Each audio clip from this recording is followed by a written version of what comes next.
Das ist wie bei allem, wenn man plötzlich auf irgendwas hinarbeitet, hat ein wahnsinnig viel Adrenalin, eine hohe Anspannung und dann dieser Moment, wo man plötzlich den Anruf bekommt, ja, ihr habt den Zuschlag bekommen und wir freuen uns mit euch, dass ihr das Turnier ausführen könnt. Ihr habt euch durchgesetzt gegen Ludwigsburg, gegen Bayern München. Das war schon, da hat man lange intensiv darauf hingearbeitet, alle waren ja daran beteiligt und dann dieser Moment. Als die Vergabe war der Jubel bei uns im Fanclub auf jeden Fall enorm. Also wir haben wirklich mitgefiebert, dass die Baskets den Zuschlag bekommen, und uns sehr gefreut, dass dieses Turnier jetzt wieder in Oldenburg stattfindet, weil auch 2015 war das drumherum und wie das ganze Programm abgelaufen ist, schon wirklich beeindruckend. Ich habe sofort ein Lächeln im Gesicht gehabt und habe mich gefreut und habe dann das Handy nochmal gecheckt, um wirklich sicher zu gehen, dass es bei uns ist. Und ja, das war der Fall und ja, man freut sich halt. Ich hatte ein Stück damit kalkuliert, aber ich war mir nicht sicher. Aber umso mehr habe ich mich gefreut. Das ist schon ein großartiger, emotionaler Moment, den auch viele deswegen nicht nachvollziehen können, wenn man nicht wirklich tief drin steckt in dieser Thematik.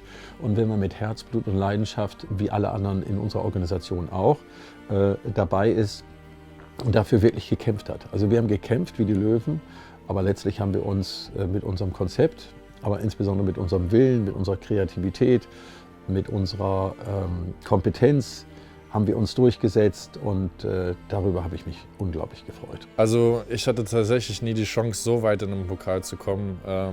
Mit Gießen waren wir eigentlich immer der Underdog, sind in der ersten Runde rausgeflogen, haben auch die härtesten Gegner erwischt mit Bayern München, ich glaube 2-mal in Folge.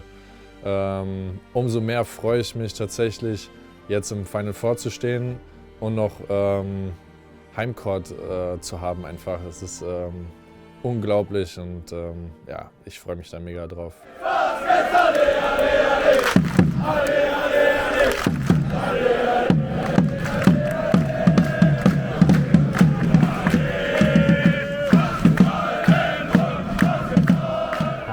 It was really cool. It threw me off guard a little bit because normally we park there. I tried to turn in, I saw all the fans. I'm like, what do I do?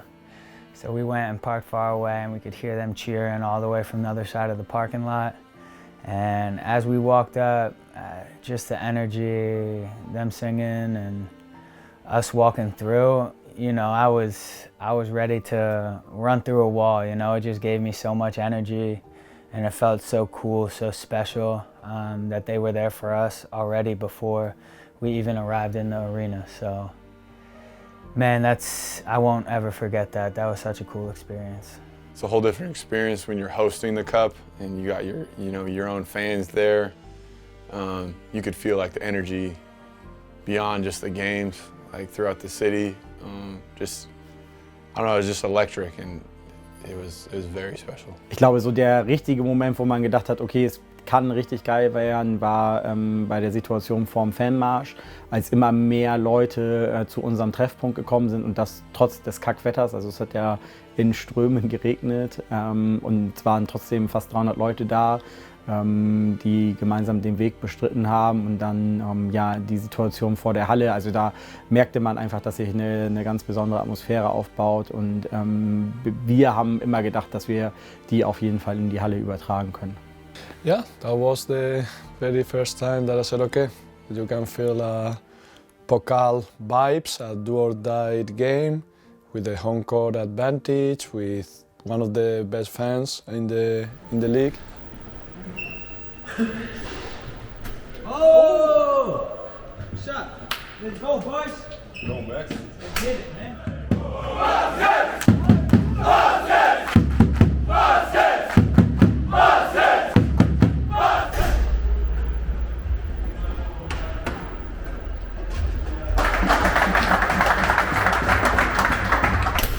Coach Pedro had our meeting before the game. He was talking about our emotions and not letting it get to us in the game. And it just came to me right there in our little huddle. I was just talking to the guys saying, like, I don't know, Pedro calls it emotions, but it's a fire that's burning in here and I'm ready to let it out. And the fans, that just adds to the fire. Every time we have a good play, every time somebody on the bench stands up and cheers, that's more fuel to the fire. And you know, that's kind of just how I felt, and I thought that, you know, we all shared a similar feeling. You know, I don't know how my teammates were feeling, but to be in that situation, you know, I thought we were connected in that way, and I thought that's something that could help us get through the game to think about. I know, I'm gonna let you know first. What?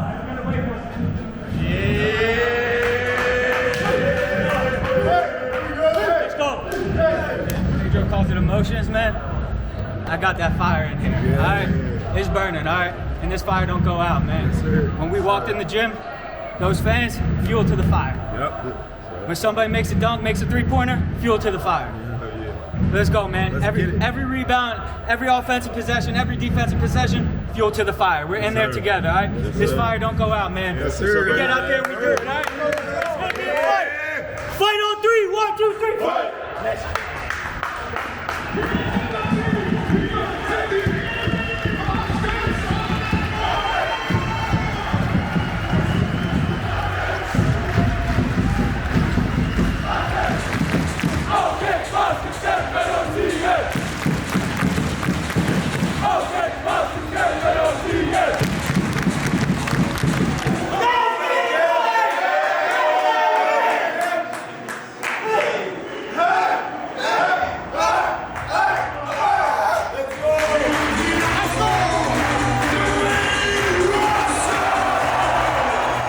I think in that first game against Ludwigsburg, you know, after all the player introductions, like that feels special.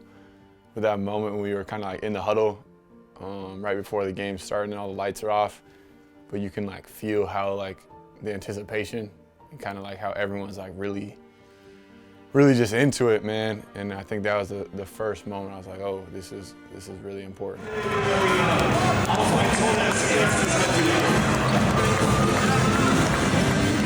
Naja, ich glaube, los ging es ja eigentlich in der ersten Halbzeit. Also vor dem Spiel war die Stimmung schon auf so einem Siedepunkt. Und dann geht das Spiel los und man probiert ja diese Momente zu übertragen in das Spiel, in die Stimmung hinein.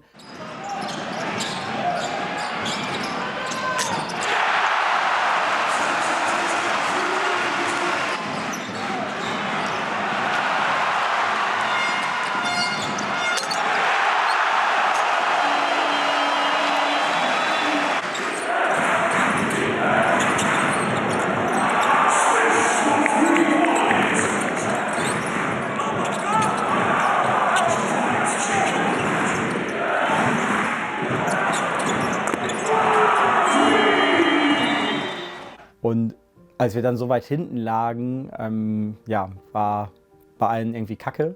Also die Situation im Fanblock war zwar gut, aber es war jetzt nicht so das, was wir uns erhofft haben. Wir haben intern immer gesagt, wir müssen am Sonntag auf jeden Fall spielen, damit es ein geiles Wochenende wird. Und in der Halbzeit haben wir uns einfach mit ein paar Leuten zusammengestellt und gesagt, jetzt müssen wir nochmal richtig angreifen. Wir wussten aus ein paar Wochen vorher, dass wir Ludwigsburg schlagen können. Da lagen wir auch weit hinten und da hat sich das Team irgendwie zusammengerafft und wir haben gedacht, wenn wir so wirklich der 6. Mann sein können und unseren Impuls nochmal Richtung Spieler bringen können, dann kann das wieder klappen, dass wir so einen Vorsprung aufholen. Und ich glaube, es war dann ja so eine Symbiose aus, die Mannschaft kommt raus, ist unglaublich energiegeladen. Anscheinend hat Pedro in der Halbzeit die richtigen Worte gehabt oder auch Max. Und wir haben in der Halbzeit eben auch zusammengestanden und gesagt, wir müssen nochmal Vollgas machen. Und ja, ich glaube, das hat dann dafür gesorgt, dass wir in diese Situation gekommen sind, dass wirklich einer der Top-Momente in der Stimmung entstanden ist. To be honest, I don't remember the score like that. I knew we were down, but I really try and focus on what's the next step, what are we doing wrong, what do we need to fix, how do we get back to our basketball, and I think that's what we focused on. And we got a bunch of fighters on this team. We got, you know, Dwayne's a great leader on the court, and he really led us through example and got the team together and pushed through, and we started limiting our mistakes and using our momentum to our advantage. And I had the feeling in my head from the start of the game till the end of the game, like one way or another, we're gonna win this game. You know, maybe it doesn't look like it now, or maybe we're a little frustrated, but hey, we're gonna get it done. I don't know how, but it's gonna happen. So that was my mindset. And just because we were down, you said 16 points, you know, that didn't change my mindset. I knew something was gonna happen and we were gonna get the job done.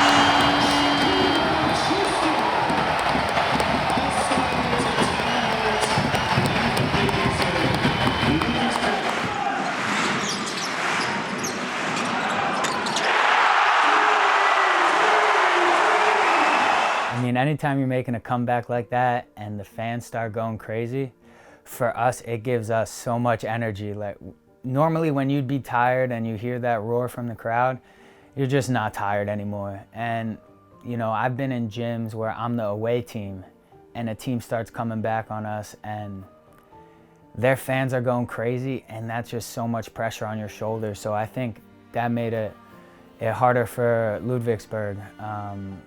To feel that pressure from not only us playing tough basketball, but also the fans like being loud every score, every time they make a mistake, you know, their coach is getting on them, the fans are getting on them, then the players, the teammates start getting, arguing with each other, and it's just, everything's compounding, and that's what helps us, and the fans are a big part of that. You felt that, like, even when things were bad, you hear the people on the side, like, keep going, keep fighting, things like that. Just like, it's why I love to play here. You know, I think that's why it's one of the best places to play in Germany. And, you know, our fans are just great. So they carried us, they gave us the extra motivation to keep going. Wow, that was, I don't know how much, I cannot give you a number, but definitely some actions, some reactions of our players was something that I never seen before. So definitely it was a very good combination of the team and the fans. And I think since then, this feeling, or it was for me before and after the Pokal, our relation, our connection with the fans.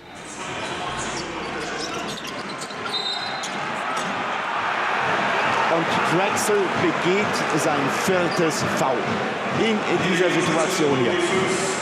4. Foul, Ray Drexel, der heute kein Faktor war. 2 Punkte bislang, nur knapp über 12 Minuten Spielzeit und jetzt mit 4 Fouls belastet. Well, yeah, for sure. In that moment, I let my emotions get a little bit the best of me.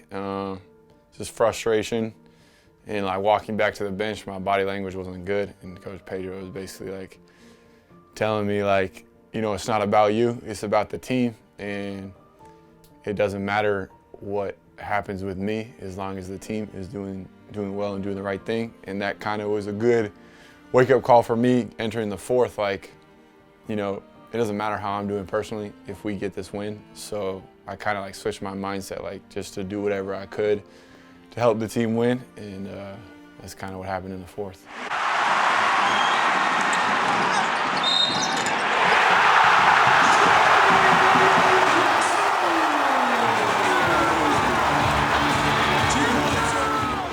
I started the 4th and I missed a shot or two. I just reminded myself to be aggressive, not because it's about me, but that's what the team needs. We had been struggling to score kind of throughout that game, and I just felt like it was my opportunity to be aggressive. And I don't know, the play's kind of still a blur in my head. I don't have the best left hand either, so it just kind of came out of instincts and just out of playing hard. And definitely it was a moment where the fans kind of carried me, and I could feel their energy and kind of channeled that through my energy.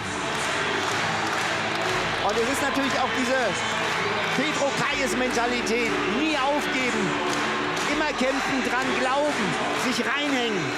At home here, 3rd quarter, down by 16, and maybe at that point not too many people expected comeback. So even when our back was against the wall, we were capable to do it. So for me, that was the highlight of the Pokal tournament. That never surrounded, always immer weiter, and yeah, we found the way.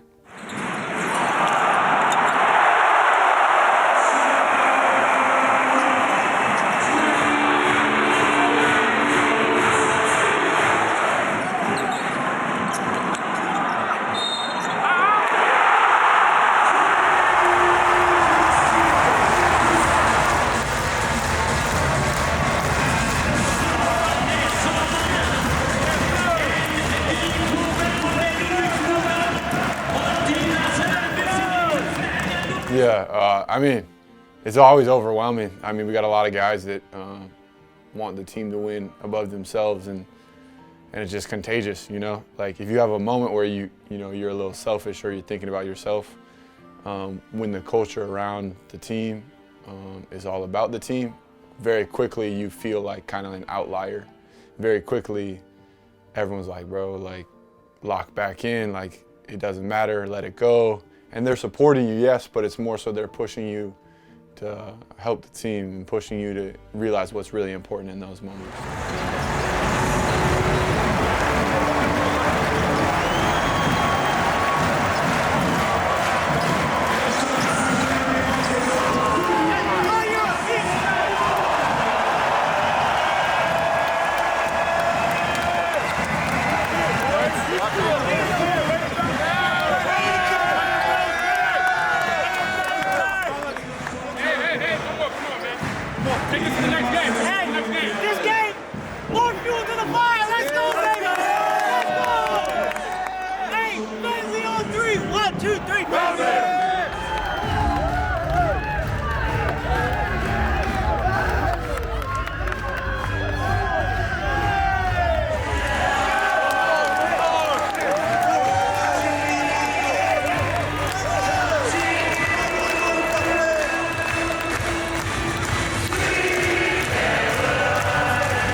Alle Spiele live, nur bei Magenta Sport.